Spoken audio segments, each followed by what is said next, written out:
नमस्कार साथियों, आज वीडियो के इस पार्ट में मैं आपसे ज़मीन से जुड़ा हुआ एक महत्वपूर्ण सवाल है जिसका जवाब आपको मैं दूंगा। साथियों, एक महत्वपूर्ण विषय है और ये मुझसे कई लोगों ने पूछा कि क्या किसी दूसरे व्यक्ति की ज़मीन पे, जिस पे किसी दूसरे व्यक्ति जो ज़मीन किसी दूसरे व्यक्ति के नाम है, क्या उसकी ज़मीन पे 12 साल तक लगातार रहने से जो व्यक्ति रह रहा है क्या उसका कब्जा हो जाता है? तो साथियों, इसका जवाब आपको मैं इस वीडियो में दूंगा और आपको मैं सुप्रीम कोर्ट के जजमेंट के माध्यम से बताऊंगा कि सुप्रीम कोर्ट की ने इस पर क्या टिप्पणी किया है और किस तरीके से बताया है कि 12 साल के बाद अगर आप किसी व्यक्ति की ज़मीन पर अपना कब्जा साबित करना चाहते हैं तो आप उसको कोर्ट में किन किन तथ्यों के माध्यम से उसको साबित कर सकते हैं। और वहीं अगर आप किसी सरकारी ज़मीन पे, किसी राज्य की ज़मीन है, उस पर अगर आप पिछले 30 सालों से रह रहे हैं तो उस कंडीशन में आप किस तरीके से वहां पर अपना कब्जा साबित कर सकते हैं। साथियों, विधि का एक महत्वपूर्ण सवाल ये है कि कई लोगों को ऐसा लगता है कि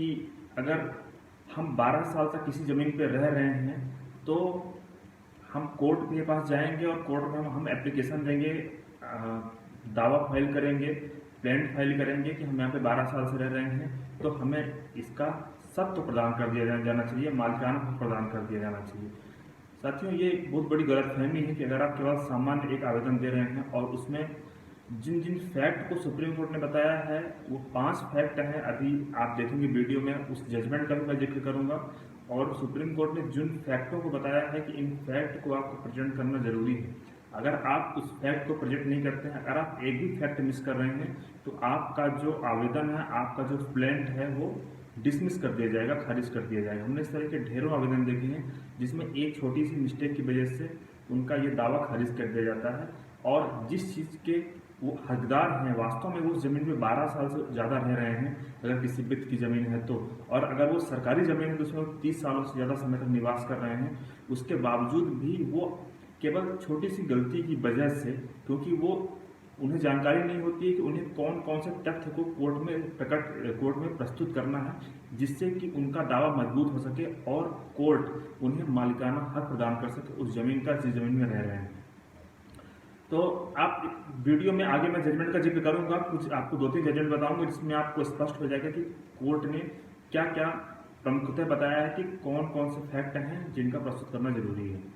तो साथियों, सबसे पहले हम इस टॉपिक को शुरू करते हैं, इस बात को समझते हैं कि प्रतिकूल कब्जा क्या है। अगर आप किसी भी दूसरे व्यक्ति की जमीन पे जिसका की मालिकाना हक दूसरे व्यक्ति का है, जो जमीन दूसरे व्यक्ति के नाम है, उस जमीन पे आप निर्बाध तरीके से, शांतिपूर्ण तरीके से और उस व्यक्ति की जानकारी में, जिसकी जमीन है, आप उस व्यक्ति की जानकारी में लगातार 12 वर्ष तक रह रहे हैं वहां पे, तो आप उस कंडीशन में प्रतिकूल कब्जा के आधार पे आप अपना दावा कोर्ट में प्रस्तुत कर सकते हैं। और वहीं अगर मामला किसी राज्य से किसी सरकारी जमीन का है तो अगर आप शांतिपूर्ण तरीके से राज्य की जानकारी में, सरकार की जानकारी में 30 वर्षों से निवास कर रहे हैं निर्बाध तरीके से, तो वहां पे आप प्रतिकूल कब्जा के आधार पे आपका अधिकार निहित हो सकता है। तो साथियों, ये वर्ड है जो प्रतिकूल कब्जा है, इसको इंग्लिश में एडवर्स पोजेशन भी कहा गया है। अगर आप कहीं कहीं एडवर्स पोजेशन भी इसे सुनेंगे, कहीं कहीं इससे प्रतिकूल कब्जा भी सुनेंगे। अब दूसरा जो सबसे महत्वपूर्ण सवाल ये है कि आप प्रतिकूल कब्जा के आधार पर दावा कब कर सकते हैं। तो साथियों, जैसा कि हमने आपको बताया कि अगर आप किसी व्यक्ति की जमीन है जो कि दूसरे व्यक्ति के नाम है और ये सामने वाली जिस भी जमीन पे आप रह रहे हैं पिछले 12 सालों से, तो उस कंडीशन में सामने वाले व्यक्ति को इस बात की जानकारी भी है कि आप 12 साल से रह रहे हैं और आप शांतिपूर्ण तरीके से रह रहे हैं, तो आप 12 वर्ष के बीत जाने के बाद कोर्ट में प्रतिकूल कब्जा के आधार पर आपको मालिकाना हक दिया जाए, आप इसका दावा लगा सकते हैं। और वहीं अगर जमीन सरकारी है तो ये 30 साल के बाद होता है। अब साथियों, जो सबसे महत्वपूर्ण जजमेंट है कि आखिर किस जजमेंट के आधार पे, सुप्रीम कोर्ट के किस फैसले के आधार पे हमें किसी भी व्यक्ति को ये अधिकार दिया है। आप अधिकार ना कह के आप ऐसा कर सकते हैं कि वो व्यक्ति कोर्ट में अपना दावा कर सकता है उस जजमेंट के आधार पे कि उसे प्रतिकूल कब्जा के आधार पे उसे मालिकाना हक दे दिया जाना चाहिए। तो साथियों, ये जो जजमेंट है ये रविंद्र कौर ग्रेवाल विरुद्ध मंजीत कौर ग्रेवाल के नाम से जजमेंट है और ये 2019 में ये जजमेंट पास हुआ था। इस जजमेंट में ऐसा बताया गया है कि विपरीत आधिपत्य के आधार पर भी सत्य अर्जित किया जा सकता है। इसका मतलब ये है कि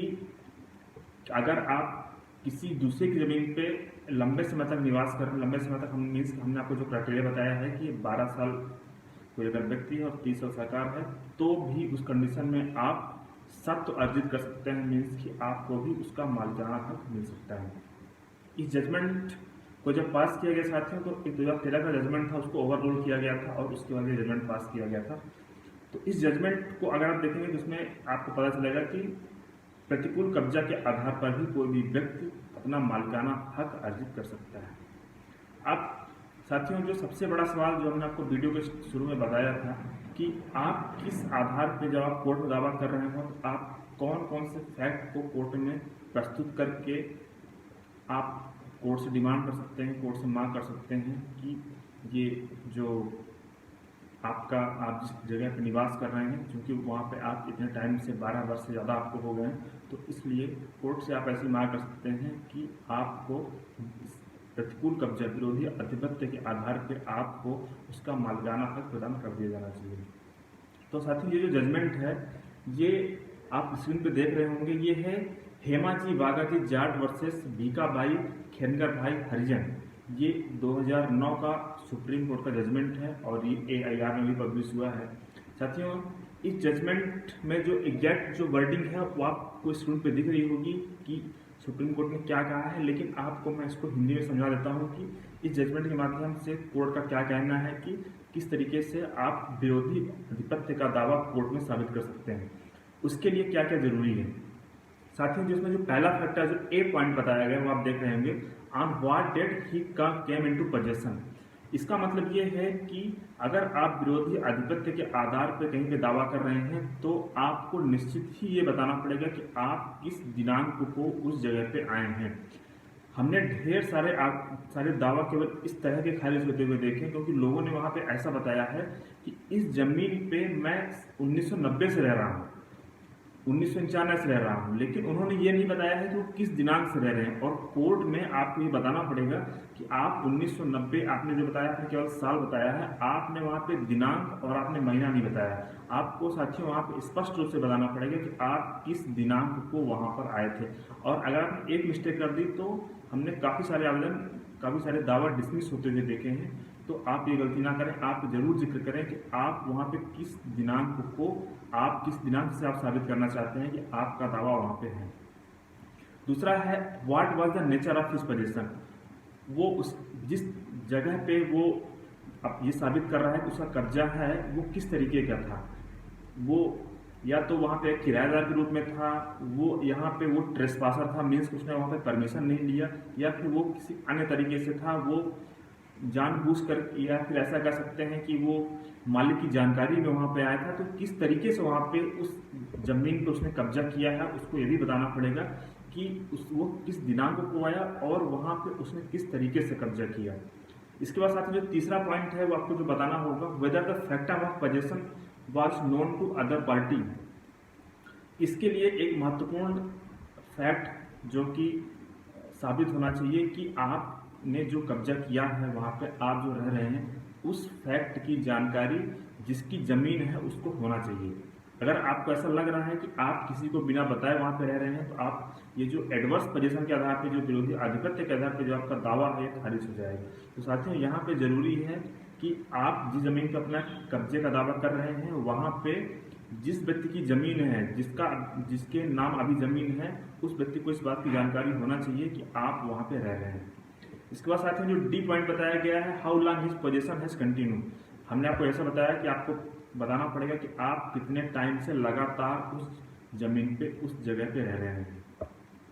इसके बाद जो पांचवा पॉइंट है, his position was open and undisturbed. इसका मतलब है साथियों कि आपको वहाँ पे ये स्पष्ट करना पड़ेगा कि आप वहाँ पे जहाँ पे आप दावा कर रहे हैं, आपका जो कब्जा है वह पूर्णतः शांतिपूर्ण तरीके से है और निर्बाध तरीके से है, उसको किसी भी तरीके से डिस्टर्ब नहीं किया गया है और वह वहाँ पे लगातार इतने वर्षों से इस दिनांक से वहाँ पे निवास कर रहा है। मुझे उम्मीद है आप इस जजमेंट में जो 5 पॉइंट बताया गया है, आप इन जजमेंट को फॉलो करेंगे, और अगर आपके साथ भी इस तरह की परिस्थितियाँ निर्मित हुई हैं तो मुझे उम्मीद है कि आप इस आधार पर अगर आप दावा कोर्ट में प्रस्तुत करते हैं तो निश्चित रूप से आपको जो कोर्ट का जो निर्णय होगा वो आपके पक्ष में होगा। साथियों, इसी से जुड़ा हुआ एक जजमेंट और भी है जिसका भी मैं जिक्र करता हूँ, जिसमें ऐसा बताया गया है कि कोर्ट जब इस तरह के मामले में, विरोधी आधिपत्य के मामले में जब कोई भी डिसीजन लेती है तो वह कौन कौन से फिल्टर को, आप कह सकते हैं, उसमें सुप्रीम कोर्ट ने वहाँ पे फिल्टर वर्ड यूज़ किया है। इसका मतलब है कि वहाँ पे जो कोर्ट है उसे कौन कौन से फैक्ट को देखना चाहिए और उन फैक्ट से सेटिस्फाई होने के बाद ही कोर्ट वहाँ पे एडवर्स पोजीशन के आधार पर अगर कोई व्यक्ति दावा कर रहा है तो उसको सख्त प्रदान कर सकती है। आप इस जजमेंट को भी देखिए। ये जो जजमेंट है ये रामेगौड़ा वर्सेस वर्दप्पा नायडू के नाम से है। ये भी सुप्रीम कोर्ट का जजमेंट है और ये AIR में 2003 में पब्लिश हुआ था। साथियों, इसमें जो पहला पॉइंट जो बताया गया है कि that the trespasser must be in actual physical position of the property over as a sufficient long period. Court को ये सेटिस्फाई होना पड़ेगा कि जो व्यक्ति जो कब्जा कर रहा है वहाँ पे, जिसे हम ट्रेस्पासर कह रहे हैं, मीन्स कि जो अवैध तरीके से कब्जा कर रहा है, वो कितने दिनों से वहाँ पे